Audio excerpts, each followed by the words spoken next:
Olá, eu sou Ludmila Fonseca, essa é a Adriana Veronese, proprietária do Sítio Coloninha. Nós, durante a pandemia, com a Lei Aldir Blanc, escrevemos um livro de jaracatiá, com as receitas da Adriana e da comunidade. Eu fiz a transcrição e hoje nós vamos ensinar uma receita tradicional e típica da região, que é o doce de jaracatiá. O turismo de São Pedro tem um forte viés na área rural. Então a gastronomia, principalmente nesse segmento, faz parte da nossa história, faz parte da nossa cultura e é um atrativo turístico. O jaracatiá está inserido nesse contexto. Além da parte gastronômica, tem a parte cultural. Então é um doce que é característica típica da nossa cidade, que quando os turistas vêm para degustar tudo que nós temos de gastronomia caipira, o doce faz parte desse cenário. Jaracatiá, então, é essa frutinha, é um mamãozinho selvagem. Ele não pode ser simplesmente feita a cocção dele direta, ele passa por um processo, porque ele tem um leite, né, que sai, uma resina que sai da fruta.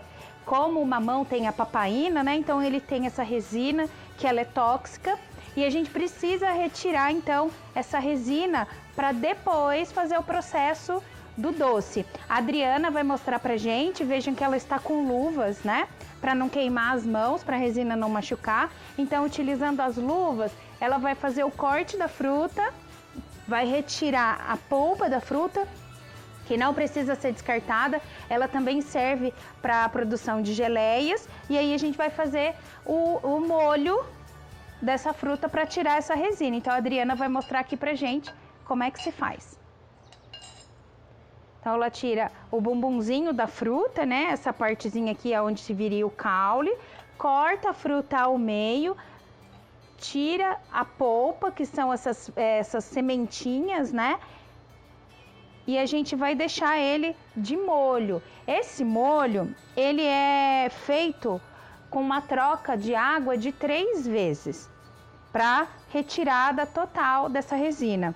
O ideal seria que esse molho fosse feito com uma água em temperatura ambiente ou gelada, sempre trocar a água pela mesma temperatura da água anterior, por conta da segurança aí dos alimentos, né? Então essa água, ela fica uns 40 minutos, a gente descarta essa água, troca novamente, outra água, cobrindo toda a fruta, e faz a troca mais 3 vezes, né?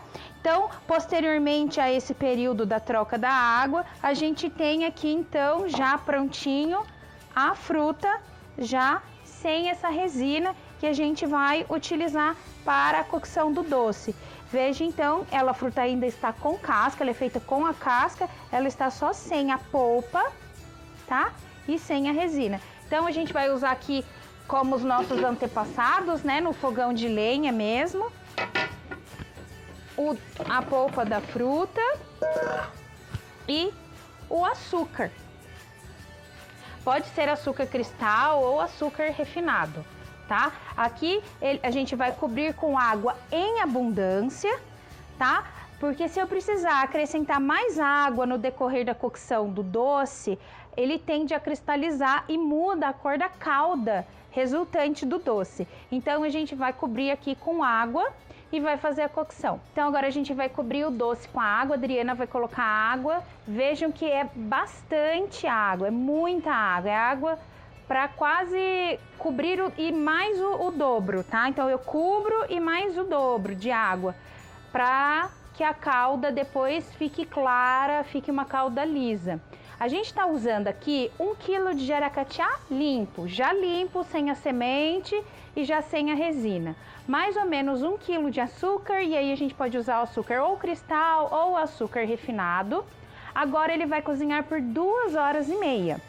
Ele vai descansar, retira ele do fogo, ele descansa e no dia seguinte ele volta para o fogo para então fazer a incorporar a calda, para redução da calda. Então o processo de cocção acontece aqui e no dia seguinte a gente faz a redução dessa calda. Então aqui a gente tem o doce já no dia seguinte, né? Ele vai fazer a redução, olha como ele fica o doce, ele escurece, toda a carne dele fica nessa cor de vinho, né?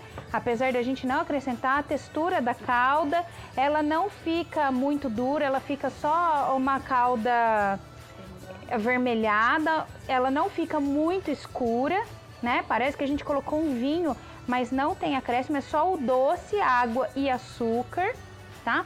Então a gente tem aqui o doce pronto, já resfriado. Olha a textura da calda.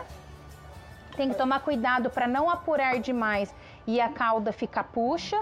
Aí a gente fica sem essa calda, vai virar quase uma marmelada se a gente passar do ponto da cocção. Então, aqui está o nosso tradicional doce de jaracatiá.